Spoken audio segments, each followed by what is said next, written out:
Bien, pues vamos a continuar con nuestro estudio en Lucas y abre tu Biblia en Lucas capítulo 2, Lucas 2 versículos 1 al 20, va a ser la porción en la que meditaremos hoy. Lucas 2 versículos 1 al 20.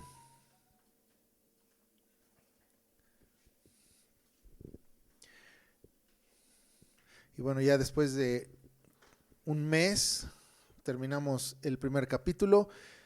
Y bueno, ahora vamos a iniciar con este segundo capítulo. Y le voy a dar lectura, versículos 1 al 20. Dice así: aconteció en aquellos días que se promulgó un edicto de parte de Augusto César, que todo el mundo fuese empadronado. Ese primer censo se hizo siendo Cirenio gobernador de Siria. E iban todos para ser empadronados, cada uno a su ciudad. Y José subió de Galilea, de la ciudad de Nazaret, a Judea, a la ciudad de David, que se llama Belén, por cuanto era de la casa y familia de David, para ser empadronado con María su mujer, desposada con él, la cual estaba encinta. Y aconteció que estando ellos allí, se cumplieron los días de su alumbramiento, y dio a luz a su hijo primogénito, y lo envolvió en pañales, y lo acostó en un pesebre, porque no había lugar para ellos en el mesón. Había pastores en la misma región que velaban y guardaban las vigilias de la noche sobre su rebaño. Y he aquí se les presentó un ángel del Señor, y la gloria del Señor los rodeó de resplandor, y tuvieron gran temor. Pero el ángel les dijo: no temáis, porque he aquí os doy nuevas de gran gozo, que será para todo el pueblo, que os ha nacido hoy en la ciudad de David un Salvador, que es Cristo, el Señor. Esto os servirá de señal: hallaréis al niño envuelto en pañales, acostado en un pesebre. Y repentinamente apareció con el ángel una multitud de las huestes celestiales que alababan a Dios y decían: gloria a Dios en las alturas y en la tierra paz, buena voluntad para con los hombres. Sucedió que cuando los ángeles se fueron de ellos al cielo, los pastores se dijeron unos a otros: pasemos pues para Belén, hasta Belén, y veamos esto que ha sucedido y que el Señor nos ha manifestado. Vinieron pues apresuradamente y hallaron a María y a José y al niño acostado en el pesebre. Y al verlo dieron a conocer lo que se les había dicho acerca del niño. Y todos los que oyeron se maravillaron de lo que los pastores les decían. Pero María guardaba todas estas cosas, meditándolas en su corazón. Y volvieron los pastores glorificando y alabando a Dios por todas las cosas que habían oído, visto, como se les había dicho. Bien, vamos a orar. Padre, te alabamos y te damos gracias por venir el día de hoy, sentarnos a tu mesa, abrir tu palabra, meditar en ella, Señor, y encontrar la guía, encontrar el aliento, ánimo, gozo en ella, Padre, para nuestras vidas. Que podamos, Señor, nosotros guardar y abrazar estas verdades y poder vivir en términos de ellas, Señor. Ayúdanos, Padre, a no endurecer el corazón, a ser sensibles a tu voz, ser sensibles a tus órdenes de mando. Te pedimos, Padre, que tú seas con nosotros en esta hora. En el nombre de Jesús lo pedimos. Amén. Bien, pues ahora vamos a centrarnos en este inicio del capítulo 2 en el nacimiento de nuestro Señor. Y bueno, recordarás que hace un par de semanas estudiábamos el canto de María, o como se le conoce, el Magnificat de María. Y bueno, mientras hablábamos y meditábamos sobre este canto que da María a Dios, ¿sí? Y la profecía que ella menciona, o las profecías que ella menciona, hablábamos sobre algunas inversiones, ¿sí? Y cuando hablo de inversiones me refiero a un cambio de estatus, ¿sí? Recuerdas que, por ejemplo, hablamos de una inversión en lo político, que el Señor de alguna manera, juzgando a la nación, iba a quitar a todos los gobernantes impíos, iba a haber una inversión también moral, social, ¿sí? Y Estas inversiones fueron anunciadas como profecías, la cual se llevarían a cabo una vez que naciera el Salvador. Todas estas inversiones serían cumplidas una vez que Cristo naciera, ¿verdad? Nuestro Señor. Ahora, el nacimiento de nuestro Señor se da en un contexto cultural y político bastante complejo. En cuanto a lo social, ¿sí? Era un tiempo inestable porque los judíos de alguna manera estaban acomodados bajo el yugo romano, pero a su vez no lo querían, o sea, querían deshacerse de ese yugo, ¿sí? ¿Recuerdas que ellos anhelaban ya la llegada del Mesías? ¿Para qué? Para que los librara de estos opresores. Pero por otra parte vemos que ellos estaban pues muy acomodados ya digamos, a la bota de los romanos. Y es algo como o parecido a lo que vivimos en nuestro tiempo. Notarás que la gente normalmente se queja de los gobernantes, ¿verdad? No les gusta, que hay mucha inseguridad, que la economía y los impuestos, pues no nos alcanza el dinero. Hay mucha queja hacia los gobernantes, pero no está nadie dispuesto a hacer nada al respecto. ¿Por qué? Porque de alguna manera hay un cierto acomodo también a vivir oprimidos. Por ejemplo, ya sabemos que cada año va a haber un respectivo gasolinazo. Y ya lo sabes y lo asumes como algo natural, que va a seguir sucediendo. Si te preguntamos, a ver, ¿qué crees que va a pasar el siguiente año? ¿Va a haber mayores impuestos? Vas a decir que sí, ¿no? La gasolina irá a subir o a bajar y diremos todos naturalmente, pues va a subir. Entonces te das cuenta, es algo a lo cual ya nos acostumbramos. No lo vemos como algo, como una anomalía, el que estén subiendo los impuestos o que no te alcance el dinero. No lo vemos como una anomalía, sino lo vemos como algo pues natural. Y lo único que nos queda hacer pues es quejarnos, pero no hacer nada a la vez. Entonces es más o menos lo que vivían los judíos en este tiempo. Estaban molestos con el imperio romano, pero acomodados, ¿sí? Entonces así vivían estos judíos en el tiempo de Jesús. Ahora, este tiempo era el tiempo del reinado del imperio más grande de la historia, que es el imperio romano. Y no es casualidad que nuestro Señor haya nacido justamente en este tiempo. Si hubiera nacido, por ejemplo, en un tiempo, una temporada de relativa paz, ¿sí? Pues no faltarían los escépticos criticando y menospreciando la obra de Cristo, ¿verdad? Pues es que no le tocó un tiempo difícil como el nuestro. Por eso hizo todo lo que hizo, por eso la gente le seguía. Habrá muchos escépticos, ¿verdad? Pero el nacimiento de Jesús en el tiempo donde el imperio más grande de la historia estaba oprimiendo a su pueblo, no fue casualidad. Hay una frase en latín que dice imperium in imperio, que significa un imperio dentro de otro imperio, ¿sí? Muchas veces pensamos nosotros que bueno, no es posible crear una cultura cristiana en medio de tanta tiranía o tanta opresión. Pero justamente fue lo que caracterizó al cristianismo del primer siglo o de los primeros siglos. Un imperio crecía dentro de otro imperio.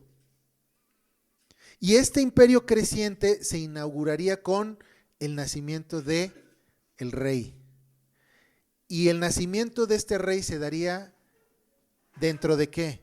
Dentro de otro imperio. El imperio del hombre o el reino del hombre. Fíjate, Lucas nos dice en versículos 1 al 5, dice que en aquellos días se promulgó un edicto de parte de Augusto César, del emperador. Dice que todo el mundo fuese empadronado. Este primer censo se hizo a cargo de Cirenio, gobernador de Siria. Y dice, e iban todos para ser empadronados, cada uno a su ciudad. Y menciona también que José subió de Galilea a la ciudad de Nazaret, a Judea, a la ciudad de David, que se llamaba Belén, por cuanto era de la casa y familia de David para ser empadronado con María su mujer, desposada con él, la cual estaba encinta. Entonces nos dice Lucas que hubo un edicto por parte del emperador de César. Y este era que todo el mundo fuese empadronado. Y de entrada puedes ver en estas palabras el poder y el alcance de el imperio y de César. Nosotros tenemos y usamos mucho la frase de todo mundo haga esto, ¿no? Como una manera de alguna simbólica de decir que todos, ¿verdad? Pero literalmente ellos decían todo el mundo.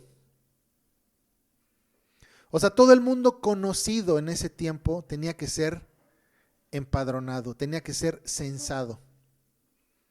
Recordemos que el Imperio Romano se había extendido grandemente. Entonces muchas ciudades tenían que ser censadas porque eran parte del imperio. ¿Sí? Entonces dice aquí que todo el mundo tenía que ser censado. Que este es otro aspecto también que ya nosotros tomamos como algo natural. Que el gobierno de repente pues se le antoja y va censando, ¿verdad? Casa por casa, a ver cuántos viven, en qué trabajan, etcétera, etcétera, ¿verdad? Ahora, según los historiadores, estos censos tenían el mismo propósito que tienen los censos en nuestro tiempo, que es impuestos. Ajá. Es simplemente controlar o tener un mejor control para el cobro de los impuestos. Realmente es eso. ¿Cuánta gente tenemos? ¿Con cuánto dinero podemos contar? ¿En qué trabajan? ¿Sí? Es control al fin del día. Entonces, era para controlar y tener más bien un mejor control para el cobro de impuestos. Incluso se dice que ellos mencionan, estos historiadores, que los hombres tenían que ir al lugar no necesariamente donde ellos habían nacido, sino donde tenían alguna propiedad. ¿Sí? Ahora, cualquiera que sea el motivo por el cual dicen los historiadores, sabemos que el censo era para tener un mejor control para el cobro de impuestos. Ahora, los censos son una actividad religiosa y tiene que ver con el concepto de soberanía. ¿Por qué? Porque los censos, al estar ligados a los impuestos, necesitamos entender que quien cobra o demanda el cobro de un impuesto es aquel que reclama ser soberano. ¿Sí? Entonces, no cualquiera puede decir, bueno, a ver, te voy a cobrar un impuesto por hacer esto o aquello, por habitar en tal lugar. No, solamente aquel que reclama ser soberano es aquel que también reclama el impuesto. O aquel que dice, a ver, voy a censar. Porque se hace con este mismo sentido, ¿sí? De recolectar impuestos. En nuestro tiempo, ¿quién es el que censa? El Estado. ¿Quién reclama impuestos? El Estado. Entonces, el cobro de impuestos es una actividad religiosa, porque está reclamando y está diciendo, yo soy dueño de la tierra. Ahora, la Biblia nos menciona que Dios también mandaba a censar, ¿sí? Por ejemplo, Dios ordenó censar al pueblo de Israel en Éxodo. Éxodo 30, versos 11 al 16, ¿sí?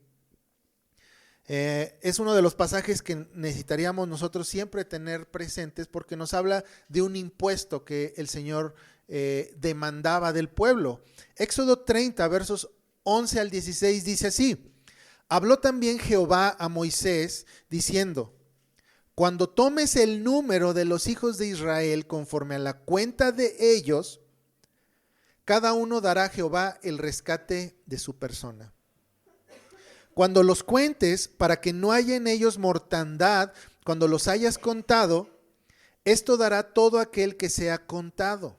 Fíjate, ya hay un propósito, ¿ves? O sea, el Señor está mandando a contar, a ver, y cada uno que sea contado, dice, va a dar un rescate por su persona.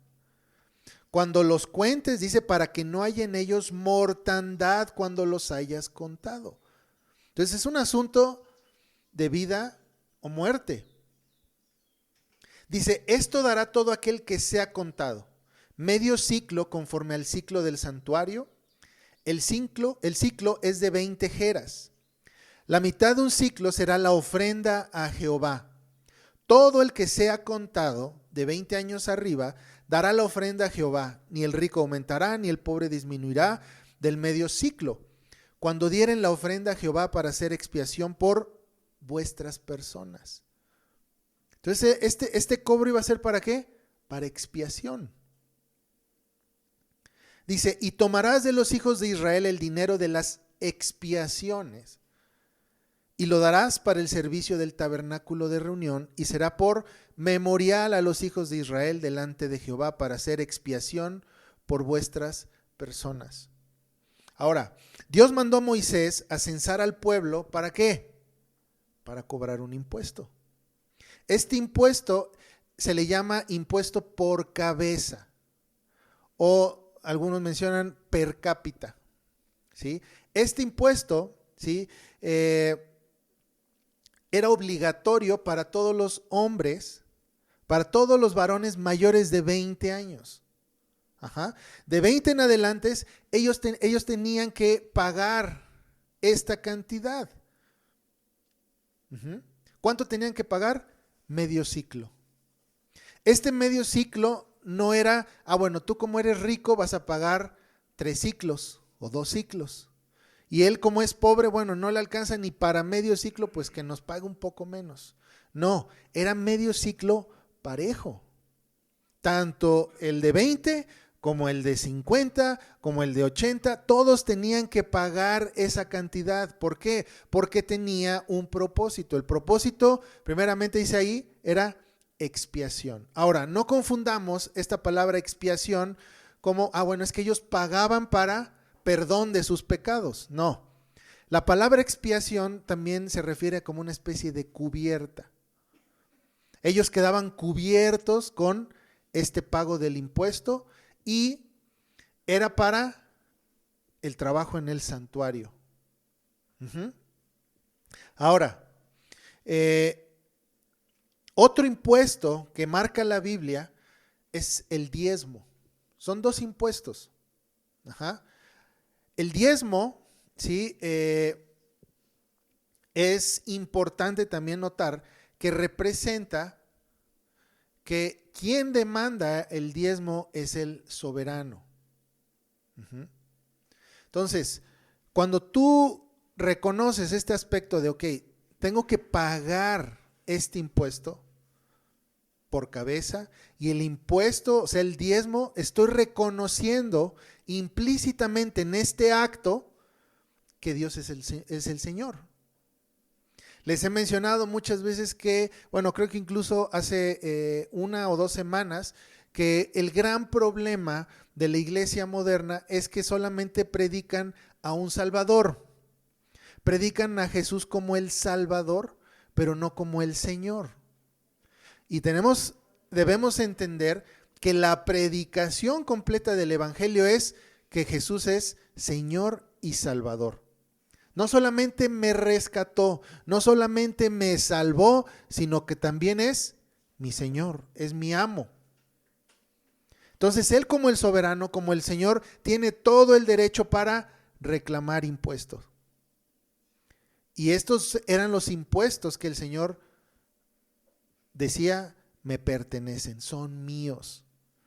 De hecho, cuando leemos en Malaquías, dice que el hombre le robará a Dios. Y dice, sí, me han robado ¿con qué?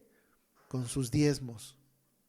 O sea, no es una acción neutral que dices, bueno, porque eso también enseña muchas iglesias. Bueno, es si tú quieres, como estamos en la época del nuevo pacto, la época de la gracia, pues no, es si te nace. Porque ya no estamos limitados al 10%. Tú puedes dar más, Pero es dependiendo de tu corazón, porque Dios quiere corazones alegres al dar. Y como te duele, pues no, o sea, tienes que dar alegremente. Otros dicen, no, te tiene que doler para que realmente sea lo que Dios requiere. No es cierto. El Señor pide el 10%. Y no solamente eso, sino dice lo primero que recibes. ¿Por qué creen que el Estado cuando te deposita ya te cobró tu impuesto? Ni siquiera lo tocaste y ya lo tomó. Porque es una actividad religiosa que demanda soberanía. Por eso cuando te toca tu sobre, ¿qué es lo que haces? Esto es del Señor. Eso es lo primero, porque en eso estamos nosotros reconociendo que Él es el Señor. No solo es mi Salvador, sino es mi Señor también. ¿Sí? Entonces, ahora, volviendo al tema, ahí en Lucas, podemos ver claramente el control que tenía Roma sobre los judíos. La religión judía, así como en nuestros tiempos, era una religión y una fe tolerada. En este tipo de casos es donde vemos que no hay neutralidad religiosa. ¿Sí? No puede haber dos sistemas de fe coexistiendo en una nación. Y ese es el error de los cristianos del siglo XXI. ¿Sí? El cristiano es feliz en los campamentos, en los retiros, en las actividades evangelísticas. ¿Por qué? Porque no molesta al Estado. El Estado sigue cobrando su diezmo. Tú estás reconociéndole que es el soberano, que es el Señor. Estás quemando incienso al genio del emperador. Mientras tú hagas eso, sigue teniendo tus actividades, no hay problema. ¿Sí? Porque al fin del día estamos reconociendo la soberanía del Estado. ¿Sí? En palabras de David Chilton, este es un cristianismo desdentado, sin dientes. Y eso es lo que anhela el Estado realmente. Un cristianismo que no moleste, que no incomode. Es una religión, una fe más. No hace daño, el Estado sigue controlando ¿de qué? De lunes a sábado. Y el domingo, bueno, vayan a sus iglesias, tengan sus cultos, pero incluso eso, pagando su respectivo impuesto. ¿Sí? De lunes a sábado, la economía, la justicia, la educación, son áreas que están fuera del alcance de la iglesia en este momento. Por eso no hay oposición. O podemos decir que la iglesia, hablando no de las congregaciones locales, sino la iglesia, el cuerpo de Cristo, ¿se hace cargo de la economía del país? No. ¿De la educación? No. Entonces no hay molestia. Es la misma situación que vivimos, es parecida a la que vivían los judíos en el tiempo de Jesús. Tengan su templo, hagan sus holocaustos, hagan todo lo que tengan que hacer, pero ¿sabes qué? Voy a censarlos. Porque voy a cobrarles impuestos. ¿Sí? Entonces, fíjate qué curioso es esto. No es que haya dos sistemas de fe coexistiendo. O es Cristo Rey o es César. Lo mencioné la semana pasada en Hechos 17, cuando decían estos perseguidores de los cristianos, dices que hay un grupo de hombres que contravienen los decretos de César diciendo que hay otro rey, Jesús. No es de que sea César y Jesús, o es César o es Jesús. Entonces, en este contexto es en el que nace nuestro Señor. Y fíjate, en versos 6 y 7 nos dice, y aconteció que estando ellos allí, o sea, ellos estaban cumpliendo, digamos, con las leyes, no solamente las leyes de los judíos, las leyes de su religión, sino también con las leyes del Estado. Dice que ellos estando allí se cumplieron los días de su alumbramiento, y dio a luz a su hijo primogénito y lo envolvió en pañales y lo acostó en un pesebre, porque no había lugar para ellos en el mesón. Y esa es la historia de la Navidad, ¿verdad? La repetimos y estamos muy, digamos ya, pues acostumbrados a ella. Pero tiene un propósito y es algo que es una profecía que se fue cumpliendo o que se cumplió. Ahora, la historia nos dice que no había lugar en el mesón, o sea, en una habitación de huéspedes. Jesús nació, y dicen algunos historiadores, en una cueva que servía como refugio para animales.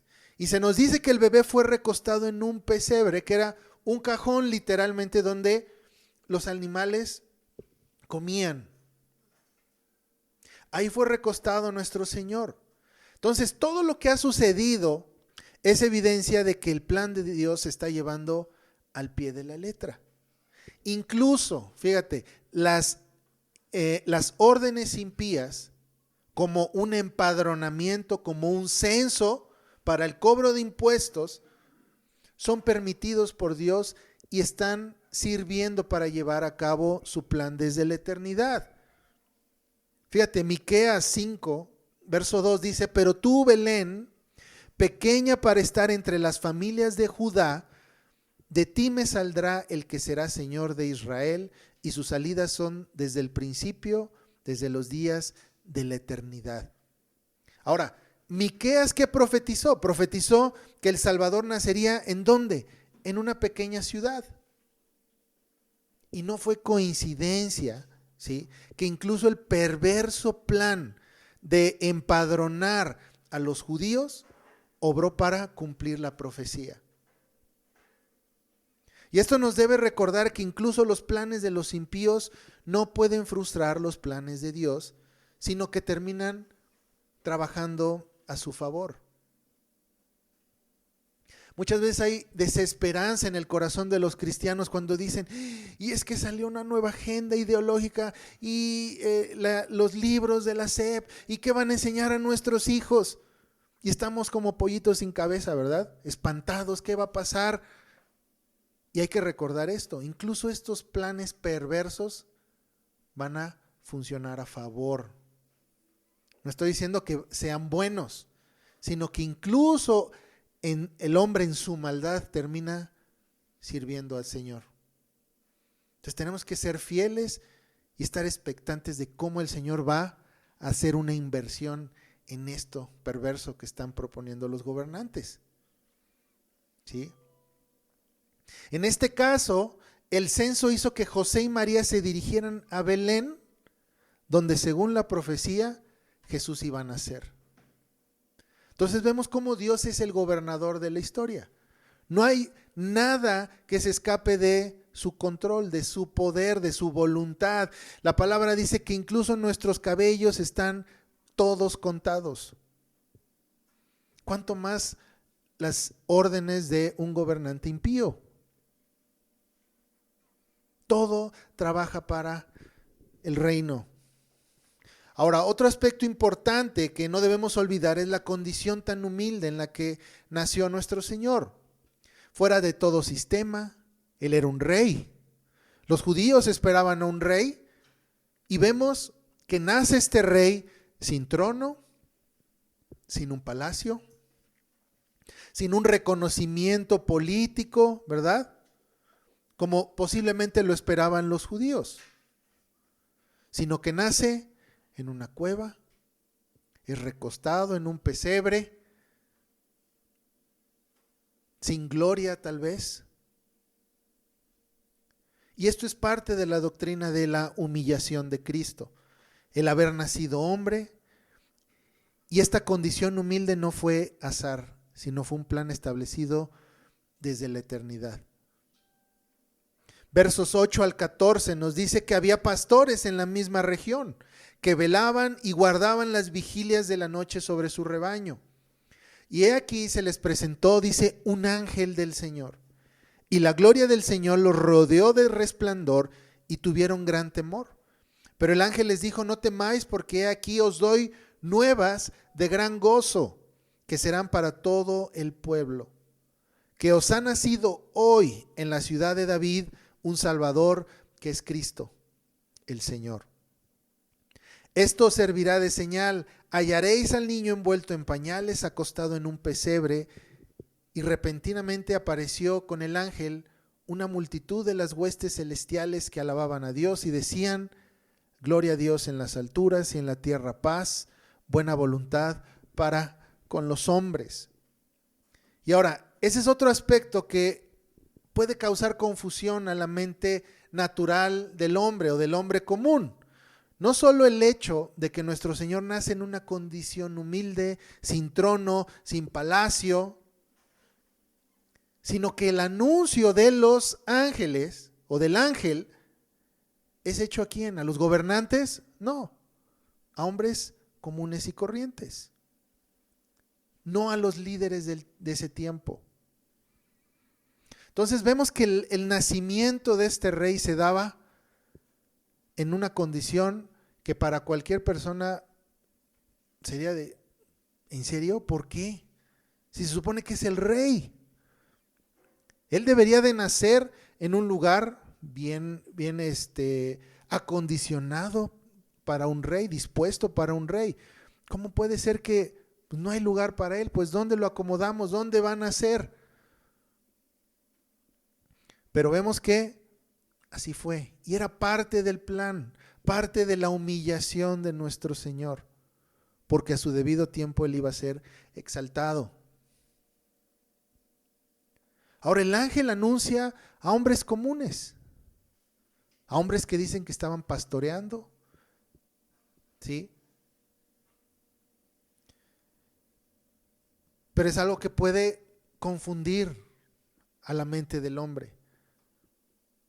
Porque el nacimiento, por ejemplo, de los hijos del emperador se daban en otra condición completamente diferente, ¿sí? Ellos mismos declaraban que eran hijos de Dios, en una condición diferente, en un palacio, ¿sí? Con gente atendiéndolos día y noche, pero nuestro Señor no. Ahora, les he comentado ya hace un par de veces sobre la vez que nos invitaron a Ixtlahuaca, al pueblo, y que fuimos a traducir a algunos hermanos que vinieron a dar algunas conferencias. Y justamente el segundo día de estar ahí fue un día que me cayeron muchos veintes de cómo Dios trabaja y cómo Dios le place hacer las cosas, ¿sí? Y realmente fue un tiempo de mucha bendición, desde temprano hasta la noche. Estos hermanos, que son hermanos que han enseñado mucho, de los cuales hemos aprendido mucho, ellos pues enseñaban y era cada vez un aprendizaje nuevo, y era todo el día literalmente estar aprendiendo de ellos. Ahora,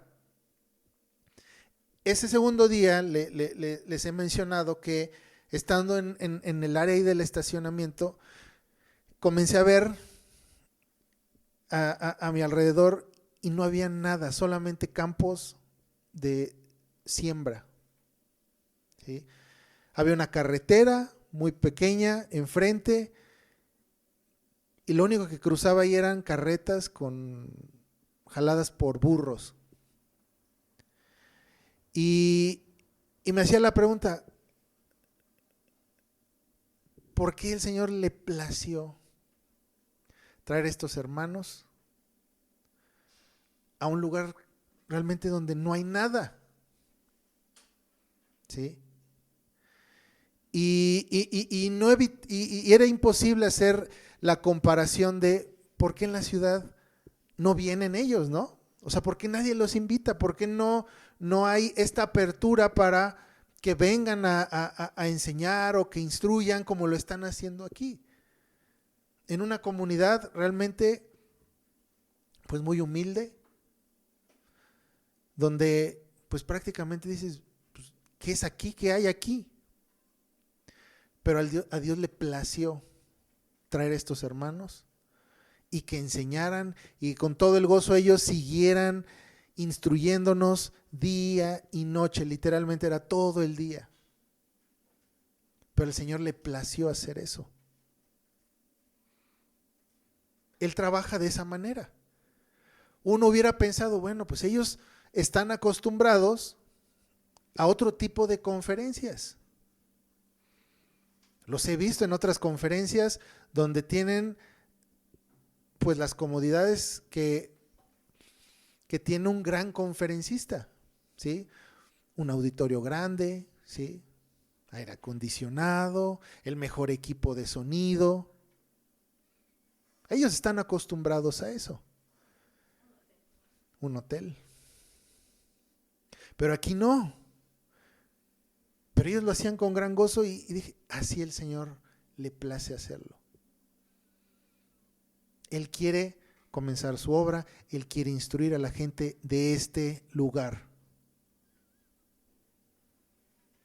Entonces es algo parecido que me evocó a este tiempo, ¿sí? Al estar meditando en este pasaje, de que bueno, están en un lugar también alejado, en una ciudad pequeña, que nadie presta atención o nadie le prestaba atención, pero ahí es donde el Señor le plació que su hijo naciera. ¿Sí?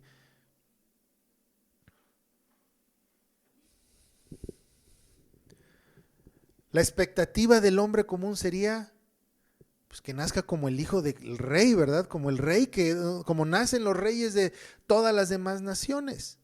Pero así no fue. Los hombres comunes tuvieron la dicha de que se les presentara un ángel del Señor dándoles la noticia de que les había nacido un Salvador. Fíjate, ni siquiera se le apareció el ángel a los religiosos o a los líderes religiosos de ese tiempo. ¿Sí? Nos dice Lucas que de repente una multitud de las huestes celestiales alababan a Dios diciendo: gloria a Dios en las alturas y en la tierra, paz y buena voluntad para con los hombres. Ahora, incluso este anuncio, ¿sí? Y este canto de los ángeles, vemos cómo es la naturaleza del reino de Dios. El reino de Dios pertenece a los humildes. A los humildes, y no me refiero a los pobres, ¿sí? Porque también se llega a prestar, dar un malentendimiento de esto, ¿no? Ah, bueno, tú eres pobre y como eres pobre, pues tú ya perteneces al reino de los cielos, simplemente por tu naturaleza pobre. No es así. Cuando digo que pertenece a los humildes, es en el sentido de que no se necesita estar investido de poder, sino de fidelidad. La fidelidad es un signo de humildad. En la actualidad tenemos invertidos estos conceptos. Le damos mucho peso a quienes, a los poderosos, a los que tienen un cargo alto. Pero en este anuncio vemos que no es así. Imagina si el anuncio se hubiera dado a los fariseos. Pues seguramente los fariseos hubieran acusado a los mismos ángeles ¿de qué? De revoltosos. Pero no fue dado ¿a quién? A los humildes. O sea, a los fieles.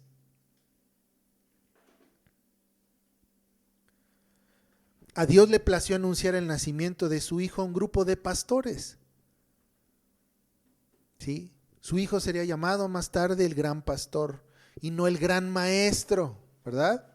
Sino el gran pastor, porque la naturaleza del ministerio de Jesús iba a ser de servicio, de cuidado, de protección.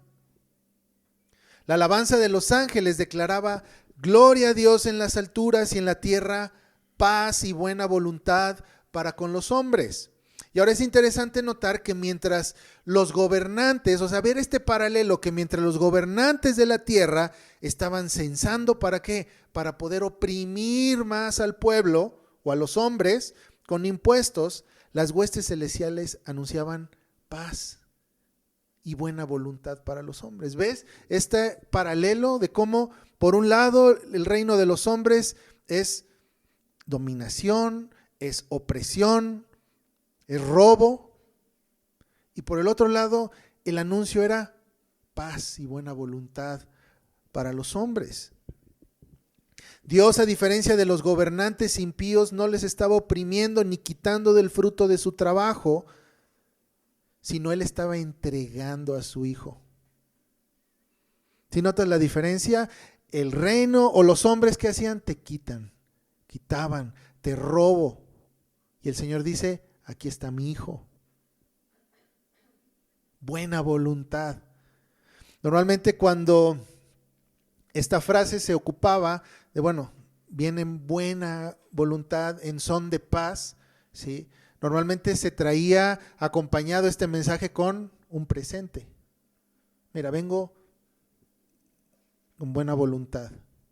Si había algún problema entre dos personas y alguno quería poner la paz entre ellos dos, ¿qué sucedía? Pues se traía algo, un presente. ¿En signo de qué? De buena voluntad.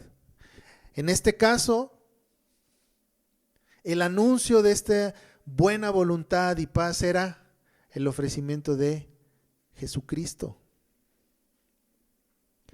Y esta es la gran diferencia del rey que tenemos. Es un rey que se dio a sí mismo por su pueblo, no como los gobernantes que tenemos, que ahora están saliendo mucho, ¿verdad? Que ya descubrieron que este era cómplice de los narcos y que ya era, ¿qué están haciendo? Huyen, se esconden, hacen sus fechorías, roban, quitan dinero y cuando los descubren, ¿qué hacen? Huyen, se esconden. Nuestro rey no es así. La característica del reino de Dios es servicio, no es dominación, sino es servicio. Fíjate el contraste que hace nuestro Señor Jesús en Mateo 20, versos 25 al 26, que dice, entonces Jesús llamándolos dijo, sabéis que los gobernantes de las naciones se enseñorean de ellas, o sea, los dominan. Y los que son grandes ejercen sobre ellas potestad, que justamente es lo que estaba haciendo el Imperio Romano al empadronar al pueblo.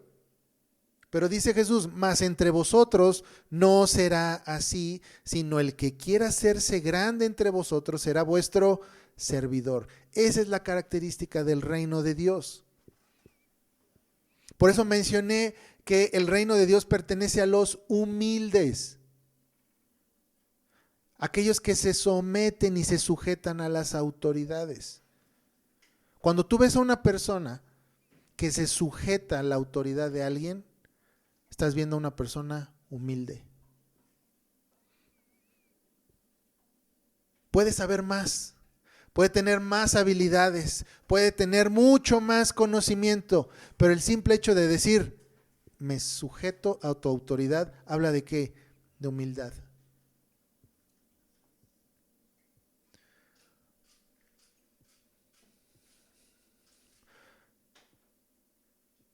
O sea, ese es el concepto que nosotros debemos tener del hombre del reino, un hombre humilde, dispuesto a servir. ¿Recuerdas en las bienaventuranzas, en Mateo 5, nuestro Señor que habla y dice que la tierra será heredada a quién? A los mansos. ¿Quiénes son los mansos? Hemos hablado de esta imagen o esta analogía, ¿no? Tomada de los caballos. Normalmente pensamos que entre un caballo salvaje y un caballo manso, el caballo salvaje es el que tiene más fuerza, pero no es así. Ambos tienen fuerza, ambos tienen la misma fuerza y potencia. La gran diferencia es que el caballo manso es útil y el otro no. el caballo manso tiene la misma fuerza que el caballo salvaje, simplemente que está al servicio de su amo. Y así es como debemos ser, este tipo de hombres mansos, humildes. ¿Tenemos conocimiento? Sí, tal vez. ¿Tenemos fuerza? ¿Tenemos aptitudes? Sí. Pero el simple hecho de decir, me sujeto a tu autoridad, es un signo de humildad y de mansedumbre. A Dios no le sirve la gente impetuosa, fuerte, arrebatada, sino le sirve la gente que dispuesta, mansa, que está ya de alguna manera entrenada para obedecerle. Entonces, esta es la característica del reino. Lo estamos viendo tal vez en un establo, en un pesebre. ¿Cómo sería la naturaleza del reino? Los hombres por otro lado, ellos se jactan de tener poder, de tener los palacios, de tener los tronos, pero no son siervos. Entonces, un reino donde no hay siervos se cae. Y es más, lo podemos ver en nuestro propio gobierno. No me digas que todos los que están trabajando en el gobierno son siervos mansos y humildes. Cada uno ve por lo suyo propio. Cada uno ve por lo suyo propio. ¿Y qué va a pasar? Un reino así, un reino dividido no puede permanecer. Va a caer. Muchas veces les he dicho que este sistema o estos gobiernos tienen una fecha de caducidad. Porque no pueden sostenerse. Incluso el mismo imperio romano, el imperio más grande y poderoso de la historia, se derrumbó. ¿Por qué? Por esto mismo. Ahora, estos pastores de alguna manera fueron los primeros evangelistas yendo a dar las buenas nuevas del nacimiento del Rey Salvador. Y vemos esta gran inversión histórica ahora viendo que el cielo se ha acercado. ¿Qué fue lo que sucedió cuando nuestros primeros padres pecaron? Se creó una brecha entre Dios y los hombres, entre el cielo y la tierra. Cuando leemos la historia del hombre en Génesis, antes de la caída, ¿qué notamos? Notamos que hay una armonía entre el cielo y la tierra. ¿En qué sentido? Dios tenía comunión abierta y libre con los hombres. Los hombres se comunicaban y hablaban cara a cara con Dios. ¿Sí? Cuando menciona Ezequiel, dice que tú que te paseabas entre los carbones encendidos, hablando de Adán, está hablando de que había ¿qué? Comunión. Adán hablaba cara a cara con Dios. Había una armonía entre el cielo y la tierra.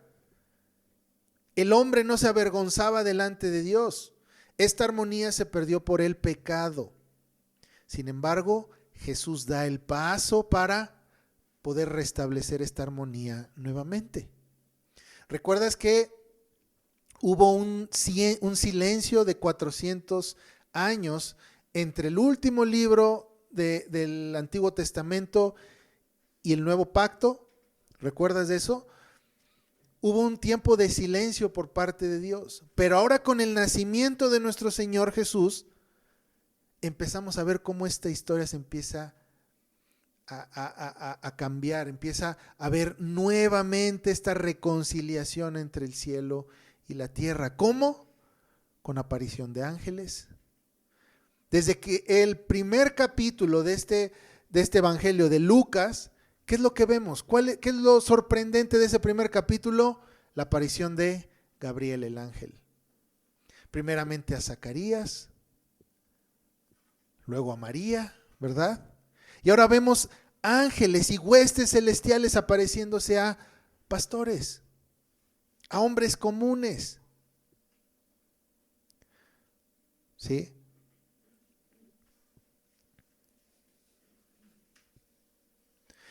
Vamos a ver más adelante cómo en el ministerio de nuestro Señor empieza a ver ¿qué? Milagros. Entonces esta armonía se empieza a restablecer comenzando con la llegada de nuestro Señor. Nos dice el verso 19 que María guardaba estas cosas en su corazón. ¿Recuerdas? Es la misma frase que mencionamos en el primer capítulo, ¿verdad? Cuando tú escuchas que guardaba estas cosas en el corazón, quiere decir que las meditaba, ¿verdad? Estaba constantemente pensando, ¿esto qué significará? Cuando Juan el Bautista lo llevan a circuncidarse, dice que la gente también guardaba estas cosas en su corazón, meditando, ¿quién será este niño? ¿De quién habla? ¿Qué profeta hablaba de este niño? Lo mismo pasa con María. Debemos entender que María era de carne y hueso. No sabía todas las cosas. Era una mujer normal. Entonces, cuando ella ve, recordemos que ella también profetizó, ella fue llena del Espíritu Santo, el ángel Gabriel habló con ella y le dijo que iba a ser este niño, iba a ser el Hijo de Dios, el Salvador, el Mesías. Pero no por este anuncio ella ya sabía todas las cosas. Sino ahora imagínate, vienen estos pastores y comentan todo lo que había pasado. La aparición del ángel, el canto de las huestes celestiales, y dice que ella guardaba estas cosas en su corazón. ¿Cómo será el ministerio de mi hijo? ¿Cómo será? Porque era una confirmación más de lo que ella se le había dicho. Ahora esta porción nos debe dejar animados. ¿En qué sentido? En el sentido de que necesitamos entender, interiorizar que los planes de los impíos no pueden frustrar los planes del Señor. ¿Sí? Esa es nuestra fe, la fe que vence al mundo.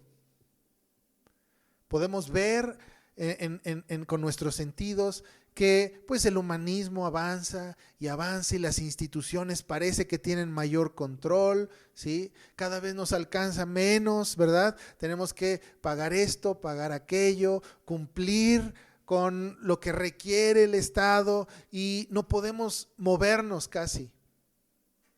Pero debemos tener siempre presente que nuestro Dios es el Dios de la historia. Que Él gobierna, Él controla cada aspecto de la historia y todo lo va llevando para su propio beneficio.